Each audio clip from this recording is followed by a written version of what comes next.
Queridos irmãos, estamos falando por estes 4 dias dos encontros que o Senhor nosso Deus marcou conosco, testemunhados por Jesus e pela palavra de Deus. Já falamos do encontro que o Senhor marcou conosco na comunhão dos irmãos, na reunião dos irmãos, tanto a reunião familiar quanto na igreja. Já falamos do encontro que o Senhor marcou conosco na intimidade, aquele encontro quando estamos sozinhos com o Senhor, trancada a porta, fecha a tua porta e o teu Pai que te vê em secreto te recompensará. Hoje eu quero falar com você sobre o maior e mais importante encontro que o nosso Deus marcou conosco. É o encontro da cruz, é o encontro na cruz do Calvário com o seu Filho. Já há muito tempo, muito tempo, este encontro já havia sido marcado na cruz do Calvário. Na verdade, desde antes da fundação do mundo. Mas a palavra de Deus testemunha a espera deste encontro, deste momento, pelo menos 2000 anos no passado, 2000 anos antes de Cristo, 3000 anos hoje, quando Jó, no capítulo 19 do seu livro, versículo 25, no meio de toda a angústia do seu sofrimento, o alívio que ele tinha na sua alma era saber que havia um Redentor, prometido por Deus, que o seu sofrimento não seria maior jamais do que o do seu Redentor, que o livraria de todo o sofrimento e de toda a angústia deste mundo. Ele diz, porque eu sei que o meu Redentor vive e por fim se levantará sobre a terra. E o verso 26 diz, depois, revestido este meu corpo da minha pele, em minha carne verei a Deus, vê-lo-ei por mim mesmo, os meus olhos o verão, e não outros. Era o alívio do coração deste servo de Deus que viveu por volta do ano 1800, 1900, antes do nascimento do Senhor Jesus. 1000 anos depois, o Senhor entrega a sua mensagem ao seu servo, o profeta Isaías. E Isaías escreve vários capítulos falando do Redentor. E por fim, descreve o Redentor no capítulo 53, dizendo, não tinha aparência, nem formosura, olhámo-lo, mas nenhuma beleza havia que nos agradasse, era desprezado, rejeitado entre os homens, homem de dores e que sabe o que é padecer, e como um de quem os homens escondem o rosto, era desprezado e dele não fizemos caso. Certamente ele tomou sobre si as nossas enfermidades e as nossas dores levou sobre si. Esta era a promessa do Redentor. Talvez Isaías não entendesse muito bem o que ele estava escrevendo, porque estava sendo inspirado pelo Espírito Santo de Deus para escrever essas palavras, porque todo judeu esperava um Redentor, um rei magnífico, que viesse dominar todos os povos, todas as terras, não um rei sofredor como ele descreve. A cruz do Senhor, no alto daquele Calvário. Você já parou por algum momento na sua vida para pensar no que ela significa? Por algum momento em sua vida você já pensou que Deus não ligava para você? Acho que Deus se esqueceu de mim. O meu sofrimento é muito grande. Será que Deus está se lembrando de mim?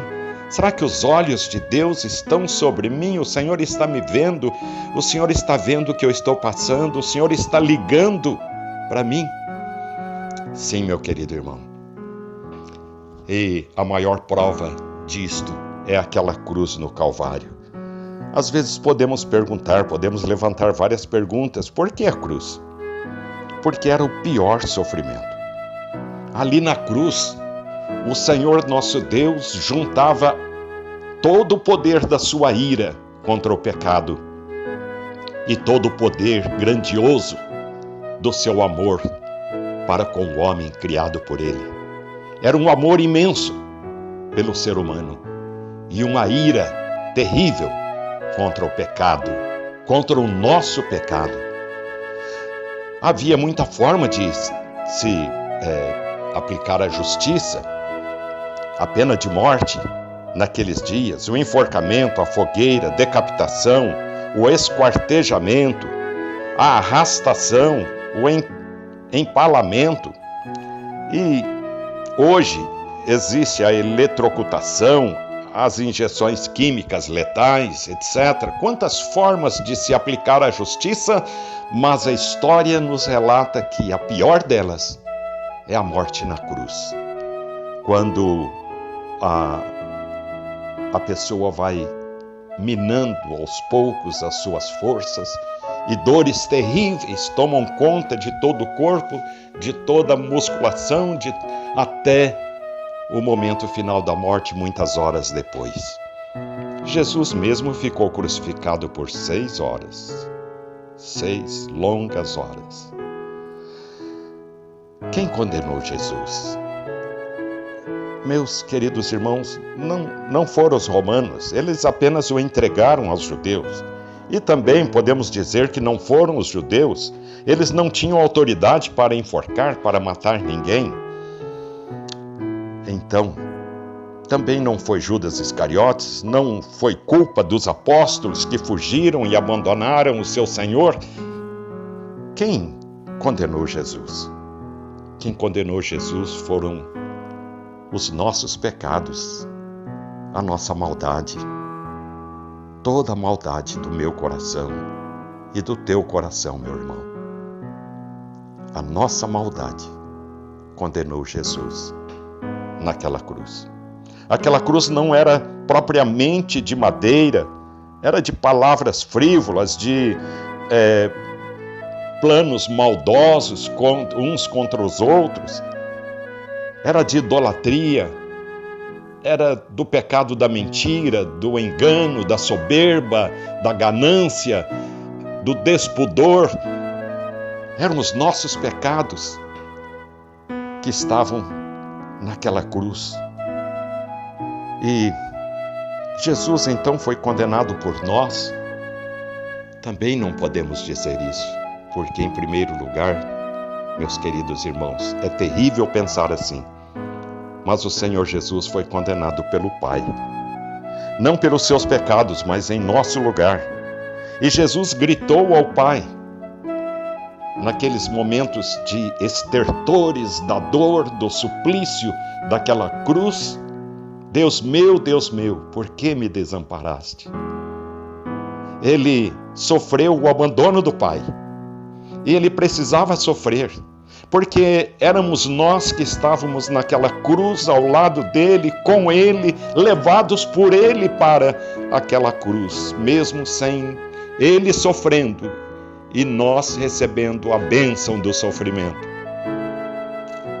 Mas ele precisava experimentar o abandono do Pai, porque é isto que os nossos pecados são, as consequências dos nossos pecados. O abandono do Pai, o abandono de Deus. E é isto que acontecerá com todos aqueles que não se arrependerem dos seus pecados e não se entregarem a Jesus, não aceitarem este sacrifício da cruz de Jesus Cristo para a sua salvação. Sofrerão, sim, certamente, o abandono do Pai, o abandono de Deus. E não por um tempo, mas por toda a eternidade. Jesus estava ali, fazendo uma troca. Ele no nosso lugar, para que nós tivéssemos a bênção da esperança da vida eterna e pudéssemos ser abraçados por Ele na glória celestial, ouvindo as suas palavras: vinde, benditos do meu Pai.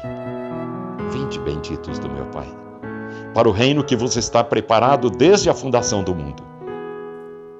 São essas as palavras que ouviremos de Jesus na glória eterna, no juízo final, se hoje o nosso coração for dele e tão somente dele.